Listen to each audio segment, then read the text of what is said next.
నమస్తే viewers, welcome to Tollywood poster. తన ప్రతి సినిమాలు తాను మాత్రమే ఎదగడం కాకుండా తెలుగు సినిమా స్థాయిని కూడా తనతో పాటు ఎదగనిస్తూ నేడు ఇండియాలో ఉన్న సూపర్ స్టార్స్ అందరికంటే పెద్ద స్థాయిలో ఉన్నాడు డైరెక్టర్ రాజమౌళి. బాహుబలి సిరీస్తో పాన్ ఇండియా రేంజ్కి మన టాలీవుడ్ని తీసుకెళ్తే RRRతో ఏకంగా ఇంటర్నేషనల్ మార్కెట్కి మన టాలీవుడ్ని తీసుకెళ్లారు. ఇప్పుడు మహేష్ బాబుతో చేస్తున్న చిత్రాన్ని హాలీవుడ్ బాక్సాఫీస్ కలెక్షన్స్కి కొల్లగొట్టడమే లక్ష్యంగా ముందుకు దూసుకుపోతున్నారు. గత కొంతకాలం క్రితమే షూటింగ్ కార్యక్రమాలు మొదలు పెట్టుకున్న ఈ సినిమా లేటెస్ట్ షెడ్యూల్ ప్రస్తుతం కెన్యాలోని నైరోబి అడవుల్లో జరుగుతుంది. నిన్న ఈ సినిమా షూటింగ్కి సంబంధించిన కొన్ని ఫోటోలు లీక్ అవ్వడం, అందులో మహేష్ బాబు లుక్ని చూసి ఫ్యాన్స్ సంబరాలు చేసుకోవడం వంటివి మనం చూసాం. ఇప్పుడు ఈ సినిమాకు సంబంధించిన ఒక లేటెస్ట్ వార్త అభిమానులకు మెంటలెక్కిపోయేలా చేస్తుంది. ఈ cinema full run collections target అక్షరాల 10,000 కోట్ల రూపాయలట.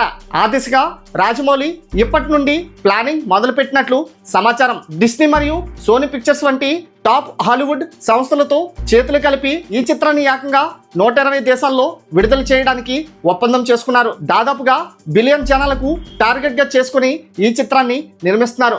ఇది మన టాలీవుడ్ పీక్ రేంజ్ కి చివరి అంతస్తు అని చెప్పవచ్చు. 2027 మార్చి 27న ఈ చిత్రాన్ని విడుదల చేసే ఆలోచనలో ఉన్నారు మేకర్స్. ఈ చిత్రానికి జన్ 43 అనే టైటిల్ ని ఫిక్స్ చేసినట్లు సమాచారం. శ్రీరాముడు వంశానికి చెందిన 43వ తరం వాడిలాగా అందులో మహేష్ బాబు కనిపించబోతున్నారట.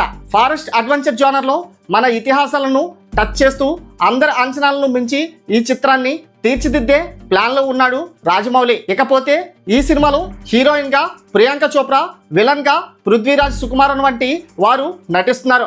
ఈ చిత్రానికి సంబంధించిన మరిన్ని వివరాలు నవంబర్ నెలలో కనీవిని ఎరగని రేంజ్ లో ప్లాన్ చేస్తున్నారు డైరెక్టర్ రాజమౌళి. ఇవి ఇప్పటివరకు ఉన్న అప్డేట్స్ ఫ్రెండ్స్. మరిన్ని లేటెస్ట్ అప్డేట్స్ కోసం ఛానల్ లైక్ చేసి సబ్స్క్రైబ్ చేసుకోండి. Thanks for watching.